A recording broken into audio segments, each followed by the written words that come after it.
Hello నమస్కారం నా పేరు సహాని ఈ రోజు మనం మహాకుంభమేళ గురించి మాట్లాడుకుందాం ఉత్తరప్రదేశ్లోని ప్రయాగ్రాజ్లో జరుగుతున్న మహాకుంభమేళలో కొన్ని ఇంట్రెస్టింగ్ టాపిక్స్ మాట్లాడుకుందాం అయితే ఈ మహాకుంభమేళకు ఉన్న స్పెషాలిటీ ఏంటంటే ఈ మహాకుంభమేళ 144 సంవత్సరాలకు ఒకసారి వస్తుంది ఇంతకు ముందు 1881లో ఒకసారి వచ్చింది మళ్ళీ 144 సంవత్సరాల తర్వాత వచ్చింది అంటే 5 ఇయర్స్కి ఒకసారి కూడా వస్తుంది కానీ ఈ మహాకుంభమేళకు అంత స్పెషాలిటీ అన్నట్టు అయితే ఈ మహాకుంభమేళలో చాలా ఇంట్రెస్టింగ్ టాపిక్స్ అయితే ఈసారి ఉన్నాయి అవి మనం డిస్కస్ చేసుకుందాం మోనాలిసా అనే అమ్మాయిని మన దేశం మొత్తం చూస్తుంది ఆమె చామంచాయి కలరు కళ్ళు కొంచెం నీలం కలర్ ఉంటాయి చాలా అందంగా ఉంది అయితే యూట్యూబర్స్ అందరూ ఆమెను ఫోకస్ చేసి చాలా వైరల్ చేసిరు తినే మోనాలిసా ఈమె ఇన్స్టాగ్రామ్ ఒకసారి ఓపెన్ చేసి చూద్దాం ఆమె గురించి కొన్ని వీడియోస్ చూద్దాం మనము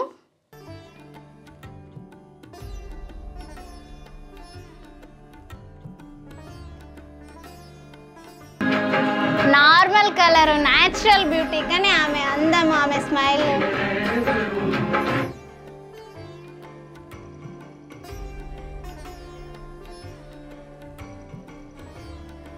ఆమె స్టోరీస్లో ఇంతకుముందు 12.9K ఉన్నారు ఇప్పుడు ఆల్మోస్ట్ 55K వచ్చేసిరు అప్పుడే ఆమె థ్యాంక్ యూ అని చెప్పేసింది ఇంకా ఇది 1 మిలియన్ కూడా వచ్చే ఛాన్సెస్ ఉన్నాయి ఈమె స్టోరీస్ 1 మిలియన్ వ్యూస్ వరకు కూడా వెళ్తున్నాయి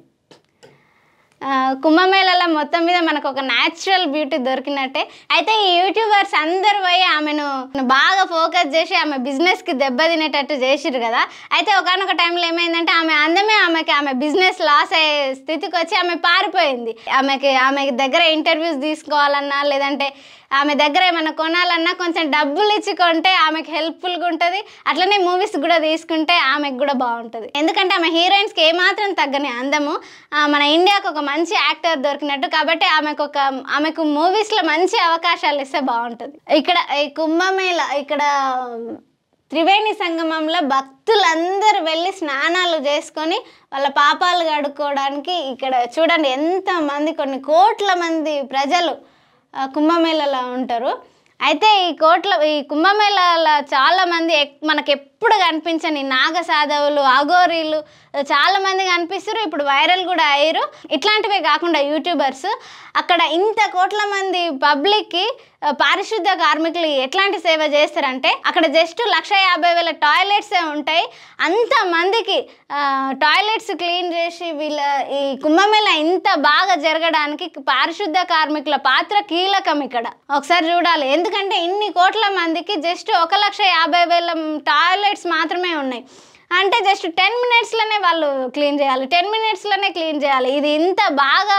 నడవడానికి కారణం పారిశుద్ధ కార్మికుల పాత్ర చాలా కీలకం అన్నట్టు వాళ్ళ గురించి ఒకసారి తెలుసుకుందాం మనము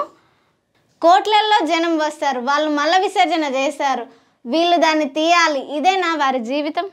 ప్రయాగ్రాజ్లో జరుగుతున్న మహాకుంభమేళలో పవిత్ర స్నానం ఆచరించి తమ పాపాలను కడుక్కోవడానికి లక్షలాది మంది యాత్రికులు ఆసక్తిగా ఎదురు చూస్తుండగా టాయిలెట్ కార్మికులు వారి మలాన్ని శుభ్రం చేయడానికి అవిశ్రాంతిగా కృషి చేస్తున్నారు కుల వ్యవస్థలో అట్టడుగున జన్మించిన ఈ కార్మికులు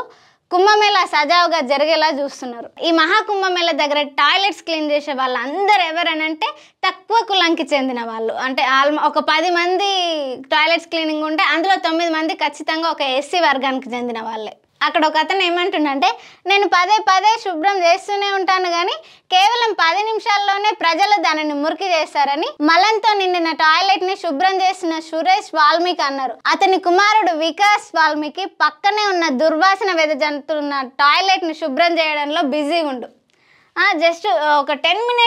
మినిట్స్కే టాయిలెట్స్ క్లీనింగ్ చేసినా కూడా కొద్దిమంది పెద్దోళ్ళు అయితే వాటర్ బాటిల్స్ తీసుకెళ్తారు అక్కడ వాటర్ సప్లై కూడా చక్కగా లేక వాటర్ బాటిల్స్ తీసుకెళ్తారు ఈ క్లీన్ చేసేటోళ్ళు వాటర్ తీసుకెళ్ళి మళ్ళీ అందులోనే పెడతారు ఈ టాయిలెట్స్ క్లీన్ చేసేటోళ్ళు వాటర్ బాటిల్స్ తీసుకెళ్ళకండి కొంచెం మాకు ఇబ్బందిగా ఉంటుంది అని అంటే అయినా కూడా వినకుండా బాటిల్స్ తీసుకెళ్ళి అక్కడ వేస్తే వీళ్ళు క్లీన్ చేయాలి పాపం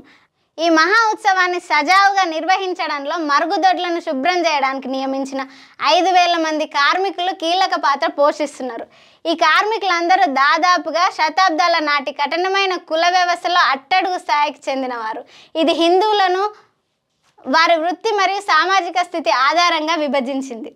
ఒక 5 years బ్యాక్ నరేంద్ర మోడీ అక్కడికి వెళ్ళి ఒక 5 మంది పారిశుద్ధ కార్మికుల కాళ్ళు కడిగిండు. అయితే కాళ్ళు కడగంగానే వాళ్ళ జీవితాలు మారిపోయినట్టేనా? కాళ్ళు కడిగితే వాళ్ళకి ఏం ప్రయోజనం? ఇక్కడ 5,000 మంది కార్మికులు ఉన్నారు. వాళ్ళ జీవితాలు మారడానికి అంటే అసలు సెప్టిక్ ట్యాంకులు క్లీన్ చేసే వాళ్ళు డిసీజెస్ వచ్చి చనిపోతున్నారు. అట్లా కాకుండా అయినా ఈ తక్కువ జాతే ఎక్కువ క్లీన్ చేస్తున్నారు. అట్లా కాకుండా అందరూ ఆ పనిలో భాగస్వాములు కావడానికి వాళ్ళ శాలరీస్ పెంచడమో లేదంటే వాళ్ళకి ఇంకొంచెం మంచి వెసులుబాటు కల్పించాలి. అక్కడ మిషన్స్ ఇచ్చారు, కాకపోతే అక్కడ వాటర్ సప్లై చక్కగా లేక వాళ్ళ మిషన్స్ వాడలేక చేతులతోటే క్లీన్ చేయాల్సి వస్తుంది. అట్లా కాకుండా అక్కడ వాటర్ ఫెసిలిటీస్ కూడా మంచిగా పెట్టండి, అట్లనే వాళ్ళ శాలరీస్ కూడా పెంచండి. వాళ్ళ జీవితాలు ఇంకొంచెం మెరుగుపడడానికి ఏమేమి కావాలో కొంచెం ఒకసారి ఆలోచించండి. అన్ని కులాలకు సంబంధించిన వాళ్ళు టాయిలెట్స్ క్లీన్ చేయడానికి, అందరూ పని చేయడానికి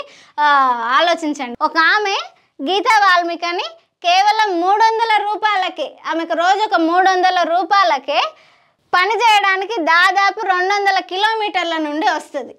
ఒక పని ఒక కులం వాళ్ళే ఎందుకు చేయాలి? అందరూ అందులో భాగస్వామ్యం కావాలి కదా. అందులో ఒక 10 మంది చేస్తే అందులో 9 మంది తక్కువ జాతి వాళ్ళే ఊరు. అట్లా కాకుండా ఆ పని అందరూ చేయాలి. అందుకనే కదా వీళ్ళు ఇంకా అంటరాని జాతిగానే మిగిలిపోతున్నారు. మనోళ్ళు ఆకాశం పైకి రాకెట్లు పంపించి ఆకాశం మీద చెట్లను పెంచుతురు, కానీ సెప్టిక్ ట్యాంకులను క్లీన్ చేయడానికి ఇంకా మనుషులే ఉన్నారు. అది కూడా తక్కువ జాతి వాళ్ళే ఎక్కువ టాయిలెట్స్ క్లీనింగ్ చేస్తారు. అట్లా కాకుండా సెప్టిక్ ట్యాంకులు కూడా క్లీన్ చేయడానికి మిషనరీస్ తయారు చేస్తే బాగుంటుంది కదా. ఈరోజు మనం కుంభమేళా గురించి, నాగసాధుల గురించి, ఆగోరీల గురించి, ఇంకా మోనాలిసా గురించి,